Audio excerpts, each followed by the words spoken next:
Our situation has not improved. You're listening to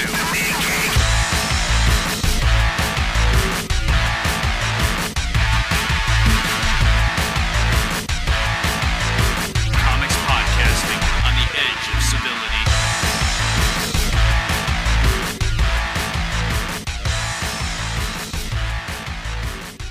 Right. So, it's beer and burritos later. So we're going to get in on episode 191 of The Mean Geek, Comics Podcasting on the Edge of Civility. As I neglected to tell you last episode, I am your host, the Deck Jedi, Adrian Hunter.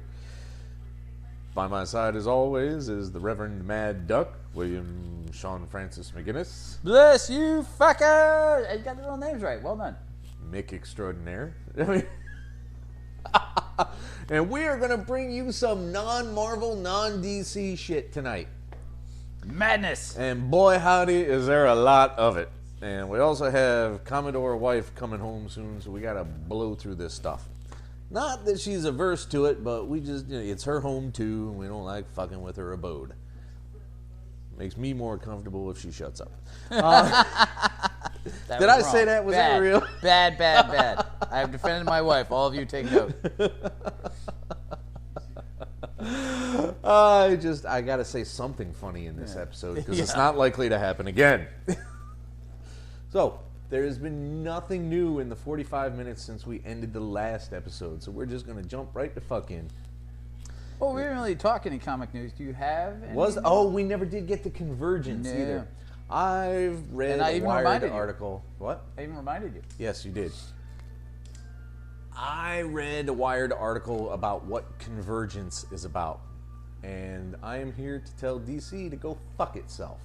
What is Convergence? Because apparently, even though multiversity is happening right now, Convergence is the actual reintegration of the pre-Flashpoint, after Crisis continuity again. They are taking off, 2 months, I think. 2 months? 3 months, maybe. 2 months. Pretty sure it's... Oh, my glasses.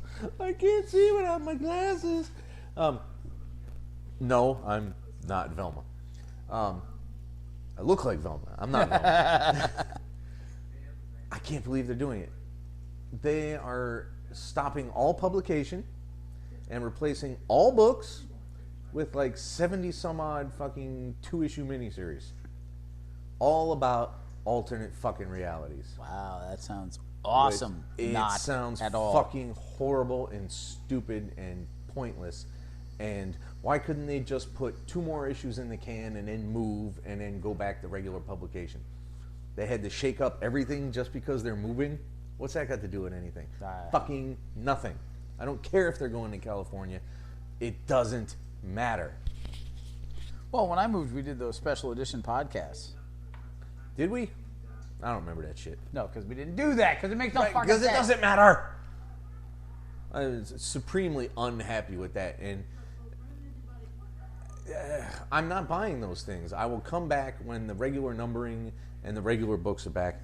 But guess what, kids?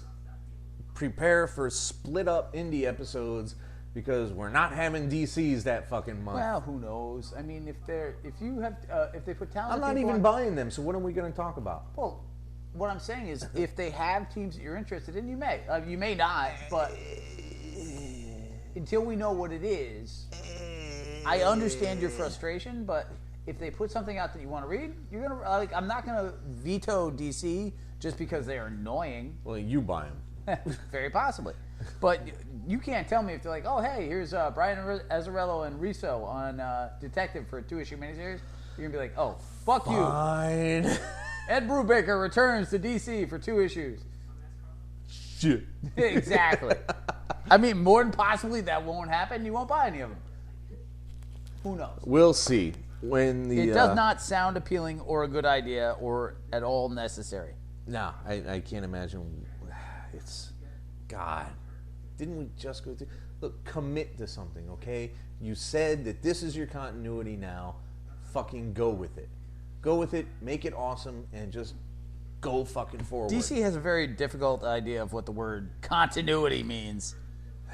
So sick of alternate universes. Just look, this is your fucking character. Make some good stories with him. Call it even. Yep. Stop Why is rebuilding. Oh, but in this universe, his cape is blue. Don't give a fuck. And it's every 2 years too. Even fucking Disney knows that every 7 years you re-release a movie, not every 2. It just doesn't appeal to me that, but he's got, it's just minor variations on costume, and he's kind of a jerk in this universe too. It's not different enough. I don't care. Don't fucking care. I mean, how could they not see that this is aside from all that silliness and pointlessness? Look at the toy shelves. How many variations? There's just, you could say that each of those Batmans or Iron Mans is from another fucking parallel dimension. Yep. Don't care. It's not a stretch. But are there anything different about them? Peg warmer. No, not a fucking thing. Peg warmer. God. What's thing that does please me, however, before I get too mad, what pleases me greatly is the two universes of Grendel and Shadow crossing over. I can't believe how well that's combining. This is fucking nutsy good. Now, they finally actually do meet, Cranston and Rose, that is, and they fight a couple of times, and they're totally fascinated with each other, because that's how these guys would be. Rose would be like, I'm going to run this criminal empire anyway, but this guy coming to me with the giant schnoz and the fucking paired 45s, he could be an interesting diversion. I think I'll go after him. Dude, it's so, they have their first encounter here. Grendel is totally encompassed in the world. The Shadow is doing the Shadow thing. They fight. The Shadow takes Grendel's weapon away, which has never happened before. Ever. Grendel causes the Shadow to miss, which has never happened before, and breaks his nose on top of that. So you get to see Lamont Cranston walking around with a huge freaking bandage. Yeah. Like something out of Chinatown. Awkward. There's so much character and personality in each of these guys in these books. This is just so good. Wagner knows what the fuck he's doing, man. Matt Wagner works so haphazardly in general. He really and I'm not does. criticizing. He's a phenomenal talent. I love almost everything he's done. But he does not work consistently. He sort of does a little thing here. And recently with IDW, he's had the 10-issue Shadow Year One. He had the Green Hornet miniseries. He has this. He was working on Lone Ranger for, he's just firing on all cylinders. And you can really sense a reassessment of his love of comics coming out here. Oh, sure. This is the best Shadow that we've seen in comics in a long time. Ennis has had spots. Year One I liked a lot. But it's really, he's got a worthy opponent in Grendel, and you're curious. And, of course, Matt Wagner's also a guy, you don't know what way he's going to go with these things. No, he can totally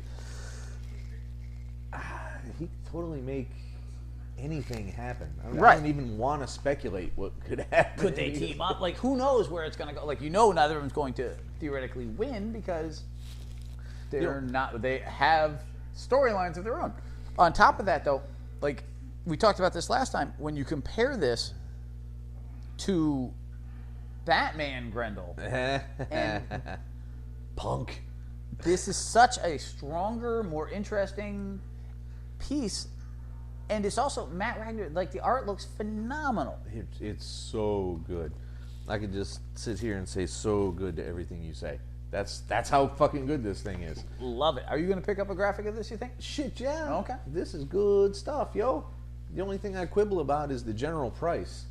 Because it's $7 fucking bucks. God damn those things. Cover price is $7 fucking bucks.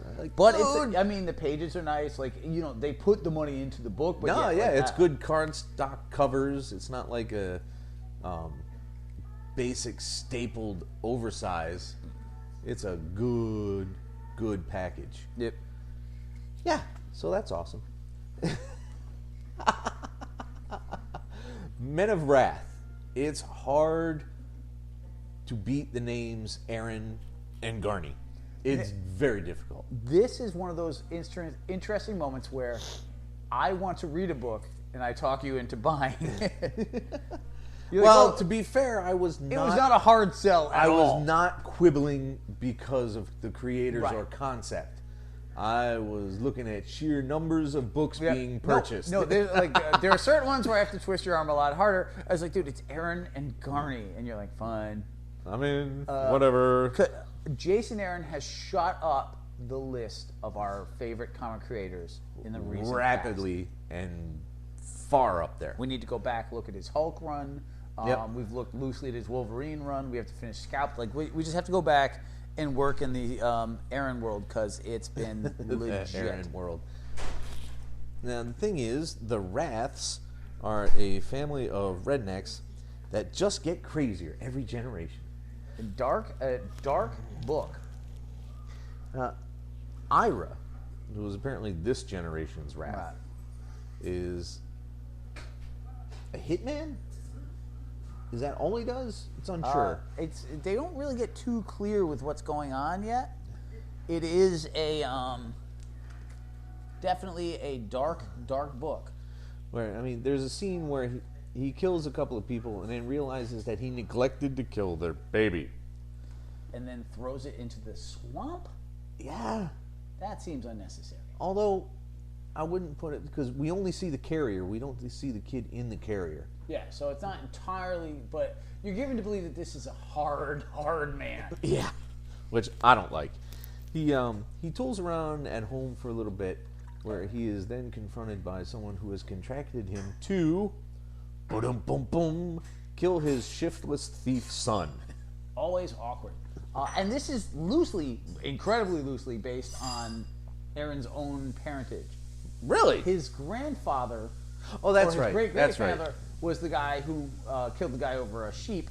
Yeah, I did read the back matter. Yeah. I just forgot it. Yeah. So it's obviously coming from a very personal, incredibly dark place. So I am intrigued by the book, but and the Garney art is sick. Like he's at the top of his game. He really is. But it's definitely a book that, nothing's really resolved yet. It looks great. It's kind of interesting, but it's so bleak that, I'm unsure where they're going to go. Yeah. Yeah. Well, I mean, he's going to have to confront the son and his pregnant girlfriend / wife, whatever she is, who are trying to, do petty theft to get away. Except that's not working at all because he's a bit of a screw-up. So, whatever. You want that? Definitely. I will read more in a Man of Wrath, of course. But now, let's talk about some Starlight. Number 6. I had no idea that it was going to end this quickly. I was kind of hoping it would. Really? Oh, so you want it to be like a... I didn't want it to fade out into boringness or develop into kooky perversity. You know what this book reminded me of? And I never really thought... so many pulp heroes are like psychotic serial killers. Well, I mean, the Shadow pretty much shoots anybody who isn't his agent. But Flash Gordon, he's just slaughtering these dudes indiscriminately. I'm Duke McQueen. Slam, bam, you're a monster, and I slay you with my repertoire and my huge ham hock fist. Which should give you an indication of what goes on in this issue. This issue, of course, is the last one, and it ends exactly as you determine. He beats the bad guy, he goes home with the kid. The kid says, you know what, I'm going to prove to your fucking unapproving, judgmental, non-believing kids that you're a real fucking space hero and that you should be fucking respected. And he does so, and there's an awesome couple of pages at the end where they're like, wow, Dad, you really are a hero. We love you even more now. Now that we know that you're a space hero, Father, we respect you as opposed to a lying shit video that we thought for years. Who believes, if I came to you and said, Bill, dude, I know I've been gone a couple of days. I saved the fucking galaxy. You'd be like, Age, you should go back to that hospital. And this time, ask for a jacket. Well, no, I would totally believe. I would assume that you fell in some sort of black hole and stopped it up or something. Stopped it up. You fucker. Oh, you evil, evil bastard. Oh, I hate you so much some days. So he gets a statue, doesn't he? I mean, there's... Or is that on the war-torn planet? That's on the war-torn planet. That's on the war-torn planet. But no, it was just... It never Millard itself into something dark and horrible, which was nice. Is that a proper adjective It now? is now. To be Millard? I made Hickman to thing, so... Didn't somebody... No, I stole that from somebody else. Somebody else is like, well, I haven't Hickmaned it yet. Huh. Okay. But yes, I thought it was going to get darker, and it never did. It was classic. It has a timeless feel of Flash Gordon, Buster Crabbe, and those kind of things. And if you don't know what Buster Crabbe is, go listen to another fucking podcast. I've been very clear on this. I don't explain when I don't feel like it. I just assume that you know. They need to get the nude guy off the screen and Yeah. stop having him stand behind people. But I did really enjoy Starlight. It is a full, fun storyline. It's got some insane moments, like when he's digging through bodies of corpses to find the tool he needs. That was fun. Yeah, and so it's got the darker edge that, so it is Millard to a degree, but, there's no child rape and there's no monstrosity moment outside of what you'd expect in a thing like this. It's true to itself in a way that's really cool, and it's a fun read. I wholeheartedly recommend Starlight. It's a good graphic to pick up. It's a really good gift for a lot of people. Like, there are a lot of guys who have moved away from comics and sci-fi and whatnot. Who would adore this kind of thing to come back to. And you and I have already talked about one person in particular that we know would love this. Yeah. My pop. So, Ennis is back, dude. Well, he's never left. Ennis is back doing what we want him to be doing. Ennis is back doing World War II. And he's doing World War II in Castles in the Sky, number 1 and 2, where we followed Leonard Wetmore as he joins the Air Corps. Yeah, his name. I saw that little scrunch in your face. Where is that his name? Yes, it's his name. I believe. No, I made sure I wrote it down because I forget so many names. I needed to make sure I wrote this down. So we follow Leonard Wetmore as he joins the Air Corps. Wetmore in the Air Corps. Can I say it again? It rhymes. You totally can. I am not going to say it again because that was already dumb enough as it stood. You have... here you go. We have 2 issues of this, so we get a good jump into it. This is the first time... I mean, Leonard is a nice guy who's gone to war and is... forced to adjust to a lot of dark things. He's making friends with a hot British lady and her annoying son. Who blames all the Yanks for his father dying in a Lancaster when the Yanks hadn't even shown up yet. Lancasters are much cooler than bombers. Which explains why your pop's dead, kid. What? No. The thing is, this was the first time in an Ennis War book I felt like I had a good working knowledge of what we were talking about. Like, this is his... Every time he kind of goes to areas that you don't necessarily see. It's not a lot of like Dirty Dozen. There's a lot of real history. Yeah. In like Nightingales. You had the Battleship one, which was almost like a ghost story of sorts. Yeah, a little bit. And obviously I knew that battleships were rough, but that was done almost poetically. So that was kind of itself. But like the Tankies Desert Corps, the Tankies or the Desert Corps, or so many things. He's hitting in areas that you're not familiar with, like the glider fucking bomber thing I'd never even heard of. Which is awesome because nobody touches that, so it's always at least a minor revelation to you. So for you and I, who are decent sized World War II history buffs, the B-17 bomber is a little more familiar. The B-52s, we know that these guys got slaughtered. We're familiar with how bad it was in these. Like, this is not new territory for us compared to a lot of his other stuff, which even as World War II enthusiasts, which sounds horrible, I love me a good World War. You're a dick, Bob. You're the reason World Wars happened. But, yeah, I felt like this was the first time we were on, and I apologize for speaking for you, I felt like this is the first time I was on more comfortable ground with the knowledge. Like the Russian women fighter pilots, I know dick all about. Yeah, I didn't know any I had a vague concept that they existed, but it meant nothing to me. Their equipment, their training. Yeah, so the Night Witches, like that was out of left field for me. So much of this stuff I knew nothing about or outside of, areas and names and things like that. Yes, but sir. I've read Catch-22. I've read books on B-52 bombers. I've read B-17 bombers. I know that being a tail gunner and a fucking bubble gunner was a shit day any way you look at it.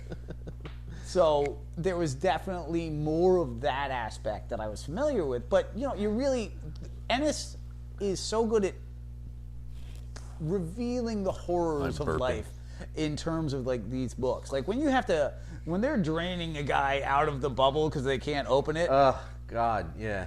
And he makes it horrifying, but at the same time, it's far more subtle than you'd expect from him. Well, that's the thing. Like, he's so often over the top and violent, but whatever it is about Garth Ennis, and we've gone full circle from him being like the best writer in comics to a guy that we like to somebody we don't even necessarily buy anymore. There's been an evolution because he works a lot. He works a whole lot. So there are cycles, and I'm not even going to get back into Crossed again, but But Jennifer Blood, The Shadow, Green Team, Red Team, sorry. Charlie Red Rover, or whatever that, Echo Dog, Charlie Wolf. Oh, yeah, we never did read that one, Just the first one. Oh, yeah. But he does so many different things, and he's over the top in most of them, but when he does war books, he has a tendency to let the natural atrocity speak for itself and not push it as much over the top. That is an excellent way to put it, actually. So, yeah, the guy gets more and more disillusioned with every mission, which seems pretty fucking natural to me. Just a tad. All right, so that's rather enjoyable. What else is enjoyable? Dun, dun, dun. And this is your book, Oh, true. It's totally yours. It's all Billy. Now, I enjoyed it, but this is Billy up the yin-yang. This is Sherlock Holmes and Harry Houdini, #1. Dude, the battle of pure ego. Like, I don't even need to talk about what happens in this book. It's just you've got two over-the-top personalities going head-to-head. Right. What's cool is they have a really good working knowledge of Harry Houdini. The Sherlock Holmes did not feel particularly Sherlock Holmes in the first issue of this. He felt extra arrogant. Well, he's behind bars. He's on some new weird drug for the experience. Like that, I'm like, dude, no. No, actually, the new drug thing kind of rings okay with me. Really? A little bit. To me that didn't make he did one drug out of boredom, but like I'm gonna experience new parallels. Like anything that fucked with his mind, theoretically, he would not go with. Oh well, that part is not as right on as it could be, but the idea that he would try a different drug, I mean.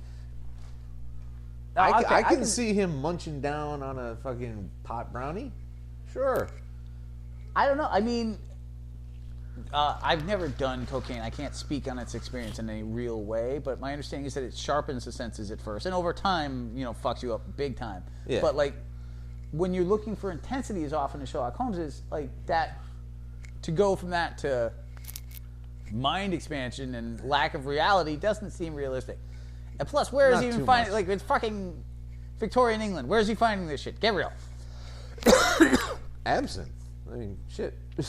But I just, he wasn't solving things. Like, him being behind bars, fucking with Houdini, and the two of them, the back and forth between the two is very cool. And then, what's awesome if you know your history is that Harry Houdini was a major spiritualist buster. Yeah. Sir Arthur Conan Doyle was also although he wanted to believe, unlike Houdini. That's totally new to me. He did a lot of that as well. He was very interested in the spiritualism world. I have a huge book, The History of Spiritualism by him. He wanted to believe, but he also busted a lot of people. So there was a lot of goddamn charlatans do bust. But there's a big parallel in that. So the two of them coming together, and you have this spiritualist challenging Houdini and killing a person on stage by having them axe themselves, which is hard to see how that one was done. Yeah. Maybe I tend to doubt it, but maybe they are spirits. You know what? At this point, after Victorian Undead and Sherlock Holmes versus zombies and all that, which I have never seen an issue of that since they I've never seen a graphic. You don't see it's issues of those incredibly lying hard around. to find. I've seen one or two, but I always figured, where'd we leave off with that? Well, we did all of. Did we do all of Dracula? Yeah. No. No, we did because- Jekyll and Hyde. We did the first issue of Dracula, and we did all of the zombies. Yeah, because all of those have these horrible, horrible habits of incredibly poor shipping. Yep, very common these days. So it's hard to remember, 3 issues of previews later. Did we finish that? Did we even get it to begin with? No. I'm gonna skip it. Oh yeah, I'm putting all these books away, and oh look what I got. Yeah. Should have ordered that. But no, it's so far not a lot is revealed in terms of where they're going, but it was very interesting. I totally enjoyed it. And after, hopefully it stays strong as opposed to Moriarty Lives, which sort of trickled into a not as cool as I thought it was going to be. It wasn't a terrible book by any measure, but this doesn't have Francavilla covers, so it's a wash, really. Yeah. Now, are you sure we didn't talk about Ragnarok 2 before? Yes, I've never seen it. This was the first time. Swore to fuck that we did. So anyway, if you remember Brynja, the Dark Elf, she Assassin. had a Dark Elf assassin. Which is probably repetitive, but Yeah, whatever. She had a band of mercenaries that were going to go find something, and they found something, and they pick up after that find, debating about who's going to get the treasure when they kill this chained up god who doesn't appear to be actually alive, so why are they arguing about killing him? They're not the brightest mercenaries. They end up summoning him, and he kills them all. Dude, I really enjoyed how Simonson would just put the little face of the mercenary and a line through it as he was killing them on the page. I'm like, damn, that's mean. That was pretty good. There's a playfulness in this that has been missing from a lot of Simonson in a while. Here's Yeah. another guy who seems to be on a resurgence lately. What he did on Indestructible Hulk and those few covers he did for Fractions Thor, there's a lighter touch to his stuff coming back that I'm really enjoying. Yeah, with Brynja convinces him to grant a boon as she dies because, of course, being a Viking god, he's impressed with her bravery and chutzpah. So that boon being to keep her daughter safe. Now, obviously, that is going to go horribly awry because you can't ask for a boon from a violent god and just have him sitting there bodyguarding her all day, and it's going to be okay. It's a dark elf, though. She's not expecting flowers and puppies and shit. Oh yes, you'll live in the magical land of Oz. Ozenheim? Yeah, Ozenheim. Ozenheim. We are off to see the wizard. Vizier. But no, Ragnarok is awesome. Now, I'm assuming since you didn't see that, you had to bring your own copy, so mine either didn't show or we got misshipped. I swear to fuck that I got 2. I got 2 from the store. That's where my memories are fucking me. This is your copy. Oh, are you sure? Yes. Okay. Yes. Because this was a different cover, so I wasn't sure. Yeah. Well, I mean, they got so many different covers. I can't even tell anymore what the real covers are and what are the alternatives, which is insane to me. Yeah, it's killing me. But what's not killing me, except in a humorous way, is Big Trouble in Little China 5. I still don't understand how you don't like this movie. It's so fucking good. Stop with the movie. This is the book. Let's talk about the book. Okay? The book is also awesome. Please. Pounding on my knees like a petulant child. I want Big Trouble in Little China, the comic book, not this stupid movie. We take a hilarious tour of the various hells on the way to the hell of those killed by idiots where Lopan resides. Lambert, the rapist dragon, Lambert. The hell of rapey dragons is just uncalled for. Oh, that one, yeah. I don't know where you got Lambert, but Lambert the sheepish lion. I need a oh, tune. Oh yeah. I had to work with it. Come on. The goons show up, and of course that starts a fight. So Jack loses control of Pete the Demon because now his, original master is back. Dude, I completely enjoyed when he's running through all the things they've done together. Like, Pete, don't you remember? This is such a fun book. The various hells made me laugh, but the hell of those killed by idiots. I like how everyone else tells the story, and then it gets thwacked, and Lopan's like, I was killed by Jack Burton. Thwack! Like, the demon knows, like, oh, Jack Burton killed you. Like, you're dumb. I don't see how you even deserve to be in hell. This is a hell for people. Never mind. You know what? He's an idiot. He killed you. Whack. This is the hell of those killed by idiots. And that amuses me endlessly. You want to handle GROO versus Conan? GROO vs. Conan 4 was a little bit of a disappointment. The highlight of the book was still the Sergio Aragones going insane storyline. Yes. And the best joke in the entire book is Yeah. when they get him back in the hospital finally, and somebody sends him Tarzan books, so he starts into round 2. I was like, that's classic Mad Magazine right there. What I didn't love was how you have the final GROO Conan battle, and then they just sort of stop fight. Like, Conan's like, you're an idiot. And I don't know that I want to continue on with my reputation just killing idiots. This is a very UHF movie. Yeah, it just did not quite click the way it sort of shifted. It's like, now we're on the same side. Like, they wrote themselves into a corner. You had the big battle where Conan wins, and the big battle where GROO wins, and then they had the final battle and just sort of peters out. Yeah, well, they had nowhere else to go. They had to wrap up all the whole land grab thing. Grab, see, snatch. And but the parallels between the comic book store and the bakery, and there were a lot of little nice touches. I enjoyed the book immensely. It's a lot of fun, but yeah, like I thought that it would be a little more epic in how they had the final battle play out. Teeny bit. And, it didn't quite go there for me. No, but it totally didn't. I'm very excited about GROO's Enemies and Allies 12-parter. I can't believe that we got to go through 12 parts of that. You're going to make me buy 12 of those goddamn Well, things. I'm going to buy 12 of those. You're going to order 12. Be fair. Well, I suppose, yeah.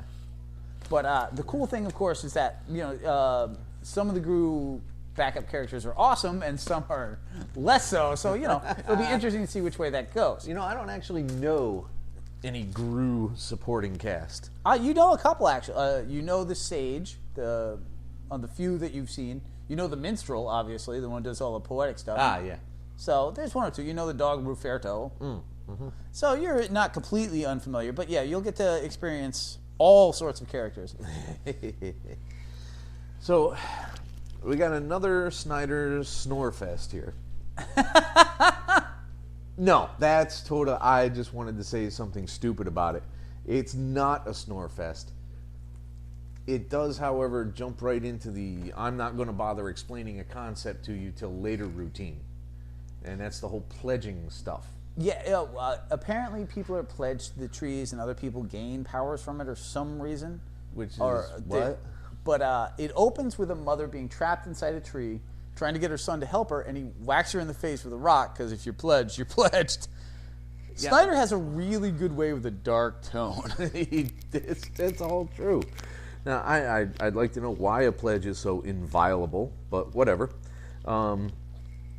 The Rooks are the main family of the book, and they have just moved to town because their daughter Sailor Rook. I kept thinking Sailor Moon, and I didn't want to talk about it. It's driving me nuts. And I was like, Sail? What the hell is Sail short for? Sailor. Oh, that's a brilliant name. I would punch the fuck out of my father for naming me Sailor. Dude, you didn't hit him for naming you 88. I'm a junior. Nah, you're trapped. He got stuck too. He totally got stuck as well. I can't give him shit for that. Hey, you can say my mother totally refused to name anyone Muriel. She's like, no, that stops here.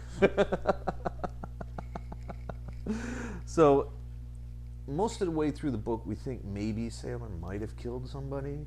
But then later on, we find out that there's this horrible bully who was an insane super freak of a was bully. a fucking nuthatch, man. Just with a gun. Like, that's not a bully. Like, at that point, like, little things like that do pull me out of books. I'm like, this is not a childhood bully. This is ridiculous. Like, I've got a gun and you're gonna freaking rape yourself with your own knife. Like, no. That was just way too much. I'm like, no. I was like, I'm not comfortable with anything on this fucking page right now. What are you, 14 years old? No, absolutely not. But then a tree eats her, and whether or not Sailor's responsible is what's kind of at play here. But if the tree ate her, did Sarah somehow pledge and make a deal that she's going to regret in the worst way? Probably. Plus, there's an undead melting deer in the house, and which I don't like at all. crazy people wandering in the woods. It's got kind of a revival feel in certain ways. Teeny bit. And then the undead bully, who is apparently turned into a witch now, comes back for her ass, and we get the standardized cliffhanger. Now, are you continuing with this, or is this a sure. one and done? Yeah, no. Oh, We're well, going forward. sometimes you experiment with many. Sometimes you just like to see one to see if you're going to be interested. Well, I mean, as we've said, 198 times, it's when you're ordering a couple of months ahead, you have to think a couple of months ahead, so you have to pay a couple of months ahead. And generally speaking, with Snyder's own stuff, with the notable exception of Wake, I'm quite happy with Snyder doing his own shit. It's Batman that I've questioned from time to time, to great extent. What? No, I don't know what you're talking about. There are zombies in the diner. Zombies in the diner. I believe that's a Iron Maiden song. No, that's undead in the diner. So More grammatically correct. whatever. So Shadow, Midnight in Moscow 5. This was... It confused the fuck out of me. I could not follow. I read it a full 2 times, and I'm like, why is anyone doing anything in here? Wensbury, which is just a weird name, is some general from somewhere. He's cutting deals with Russian generals. Cranston confronts him. Nothing really I comes think of that. Wensbury's the MI6 guy, but I'm not even sure. 'Cause Maybe. As all Chaykin lead characters look alike, all Chaykin middle political guys and business guys look alike. You got the tall guy with the gray sides who's in everything. Yeah. And you got a short, fatter guy who's in everything. Yep. He's got a very type with a lot of things. Yeah. Margot is running around some random warehouse somewhere. We don't as know a how super spy as a- dropping friggin' radiators on in people. a fucking cat suit. Since when does she do that shit? And what we thought was the lead villain gets taken out, like, unexpectedly, and the girls team up, which doesn't make any sense. So it was a very confusing little jaunt, shall we say. Yeah, it's totally. This thing's 12, isn't it?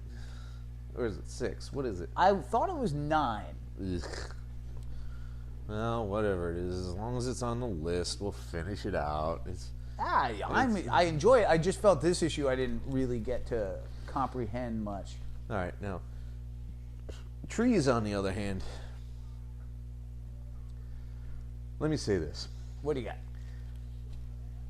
It's all nice and good and proper and correct that Warren Ellis is finally publicly working out his views on LGBTQA. It's fine, but it ain't fucking great sci-fi. Yeah, this entire issue... And I know my tone made that sound like I didn't mean any of that, No, I but mean... it's true. It's fine. If he wants to work it out in a story, fuck it. Go right ahead. Work it out any way you have to, as long as it comes out positively.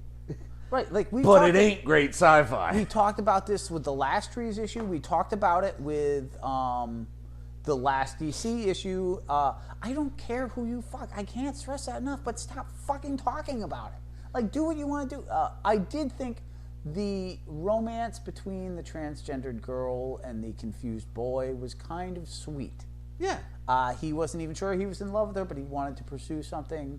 And the transgender, was very open to that. Yeah. So, And there's precisely zero wrong with that in any story or in real life or whatever. except I have one small issue with that, and it's an art thing as opposed to a story thing. Is if you're going to draw the boy so he looks like he's 13. that is a little less than comfortable making. Yeah, I was like, what? No. He needs to look a tad older than that, please. I don't care if it's with a guy or a girl. But he I needs don't to be care. an adult. Yeah, I was just not entirely okay with that. But that was a small thing. But this takes up most of the issue. Then you've got the girl who's studying magic or control or whatever, finding out from her boyfriend that he's been blackmailing gays and lesbians. Is that what that meant? Yes, because he's selling his friend's ass to tempt them. Oh, yeah, that's right. So the parallels between this and Batgirl were just ridiculous to begin with. And then she goes and bangs that dude to make her own deal. No. She was making her own deal. The guy in bed was actually a scientist who had flowers growing out of him, which was the only freaking bit that had anything to do with the subject of the word trees in it. And it took one fucking no-word page at the very last page of the book. Yeah. Oh, and Uncle's actually a transgender woman, just to throw that in there, too. Okay.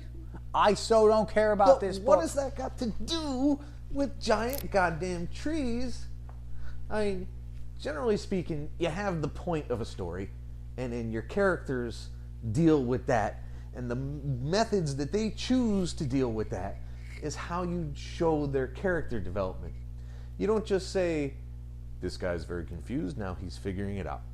Now, over in the fucking Antarctic, there's a tree that's sprouting bionic flowers and have no connection between them. Yeah, no, it was highly disappointing. It's the connections. It's not the content. I love Warren Ellis, but I don't want to read this. I just don't care about this book at this point. I figured the next one will be all political again and not follow anything that was brought up here. It seems like he's starting to bring the worlds together slightly. I totally didn't see that at all. Where do you get that? Well, I guess he's not, but the storylines were moving forward, so maybe something is finally happening with the flowers. The girl is making moves, so her storyline's moving forward, and the romance, they're couples, so they're moving forward. I hate this movie, dude. Seriously, this thing's terrible. Yeah, this has gone nowhere rapidly, I'll give you that. That's what you get for sitting under my feet, dummy.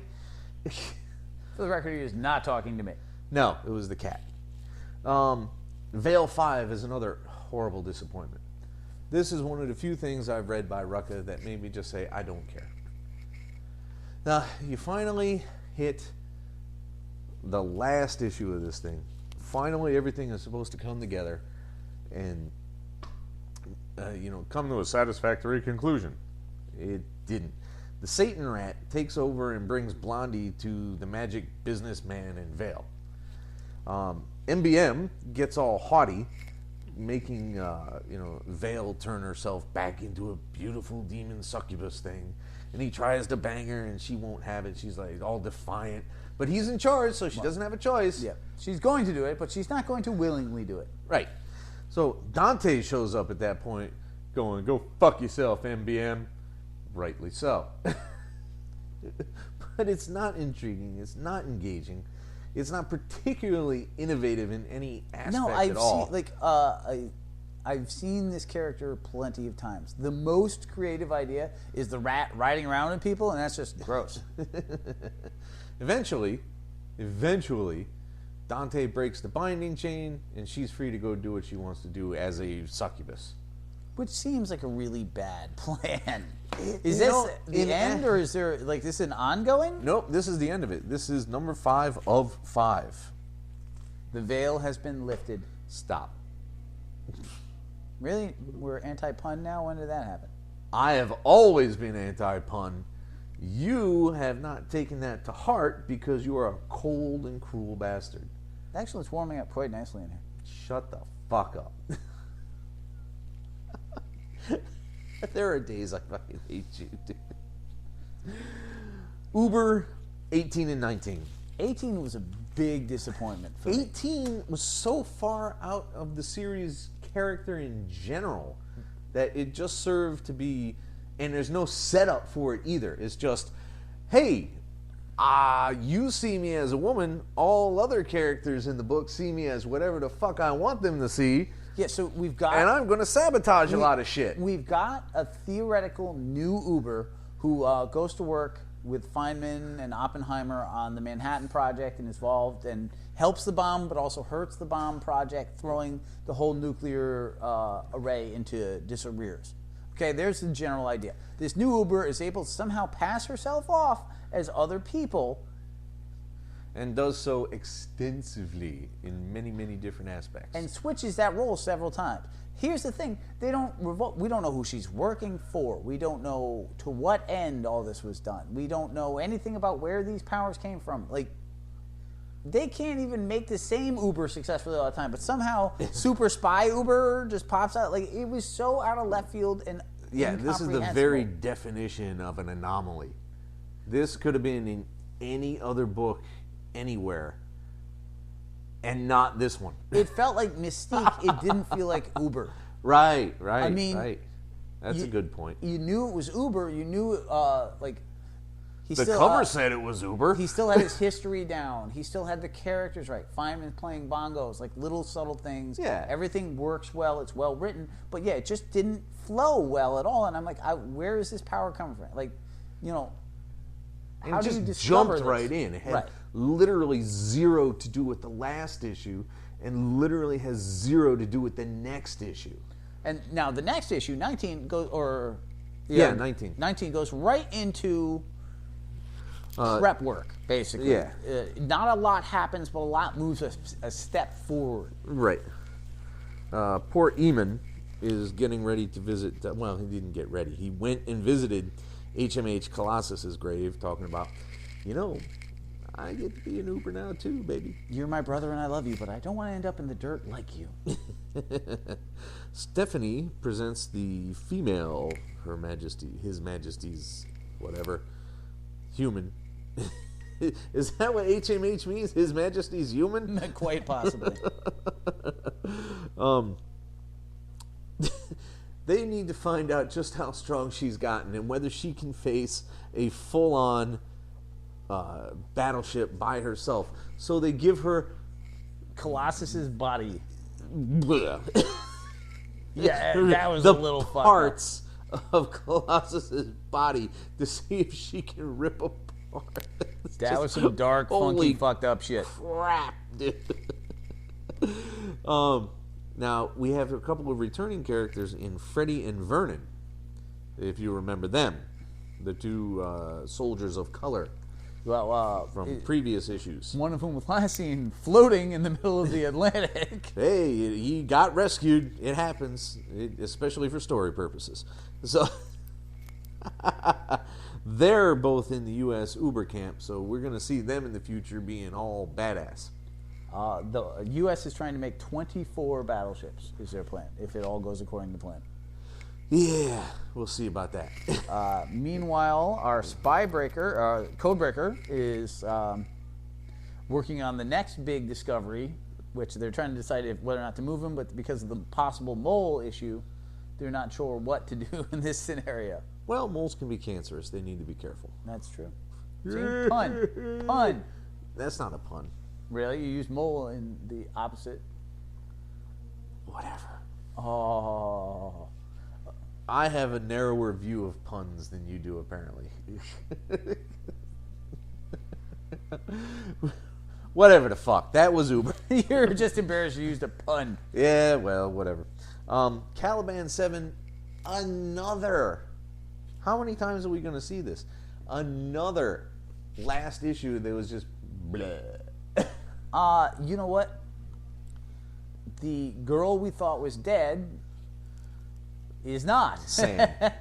Her name is San. She took the potion that allowed her to be much stronger and goes to war with Carrion and his alien Uber hybrid monstrosity passenger.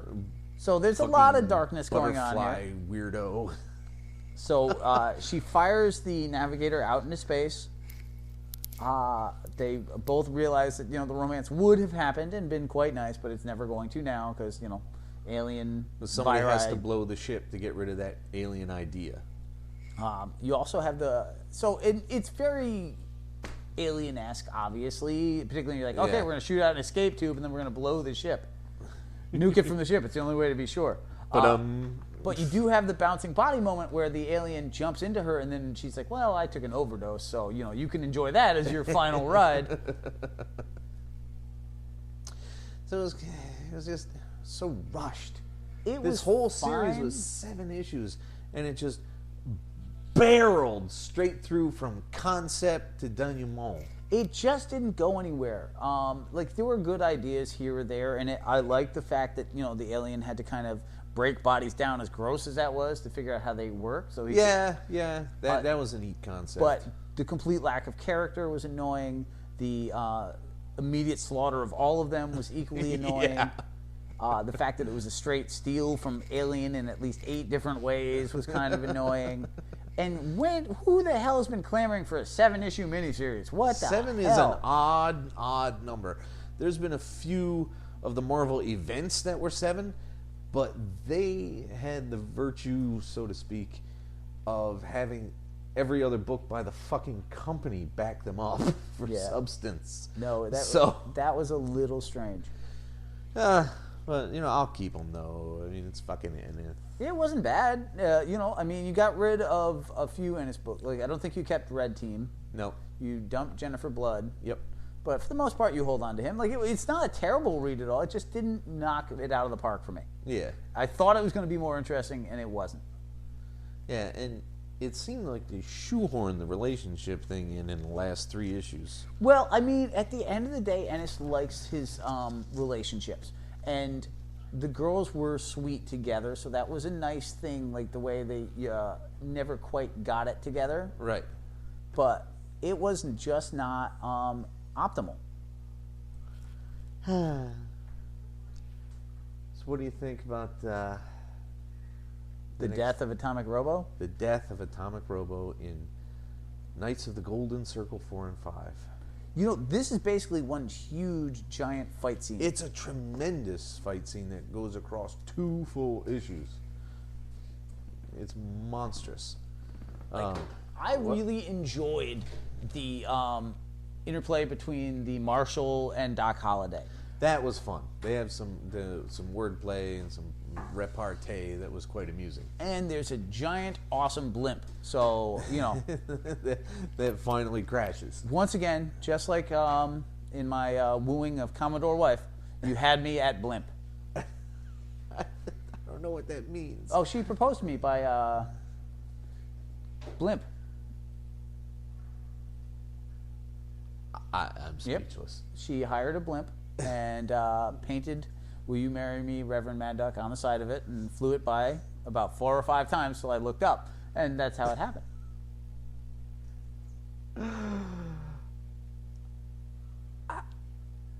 No, maybe a slight exaggeration. You're killing me with that.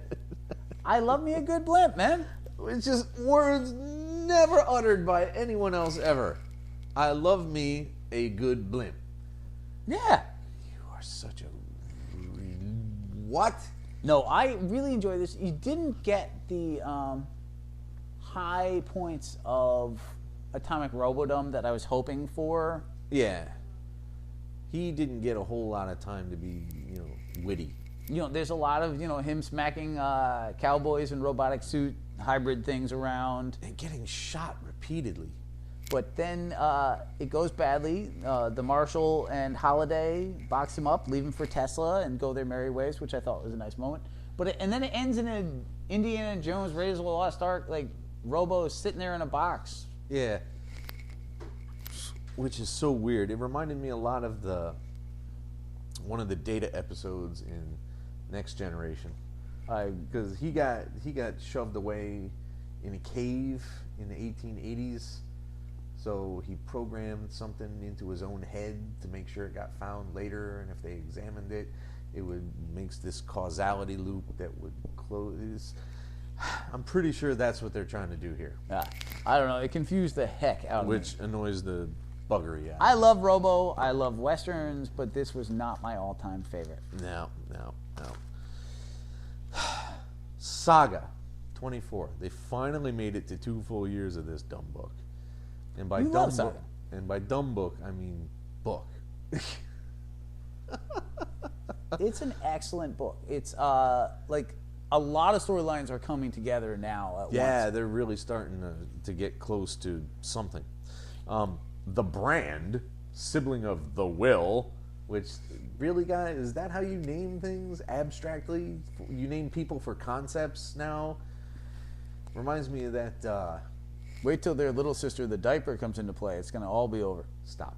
It reminds me of that Magic Fantasy series a few years ago where people in the nobility were named for concepts that they wanted their children to be, like Verity. And I don't know, it's something Joel gave me. I'm unfamiliar. Yeah, it wasn't great.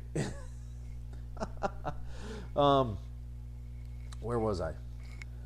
So the Brand. Oh yeah, the Brand, sibling to the Will, and her puppy dog. Are searching for Gwendolyn, and the baby harp seal tells her about Gwen. He's totally a baby harp seal with a giant hatchet. Which, well, he traded a narwhal for it, or a freaking walrus, or whatever the hell it was. What? Now, somehow, Sophie has gone from a 6-year-old to like a 12-year-old in only like 3 years. Well, I mean, it's space. Things age differently. Yeah, she's probably not human, so she would have a different metabolic thing going. Science word here. A little bit more complex, yes. Because that's pretty much it. Insert science word here. That's basically, you can really break this issue down into all the teams are coming together. Prince Robot, freaking the Brand. Everyone's teaming up to find the family and go on to the next level. And the Will has some really creepy ass dreams about the spider thing. Yes. I don't like his that. His ex-girlfriend. It creeped me out, and it was very terribly uncomfortable for me, and I don't like it. Super. At the end of it all, anyway, the baby seal is talking to Prince Vula, and while he's doing that, Prince 4 and Marco show up. Because they want their families back, damn it. No, absolutely. There's no sign of the, super assassin janitor guy. But it's nice because a whole lot of storylines that have been stagnant for a while are reaffirmed here. And it's about time. Exactly. So things are starting to move forward again to the next step, which is awesome. It's a cool book, and I very much enjoy it. Yes. Oh, we only got one book left. The Mean Geek is recorded live at the Reverend Mad Duck's apartment whenever the hell we can get to it. Find us on Facebook, Stitcher, Twitter under @TheMeanerGeek. Subscribe to us through RSS.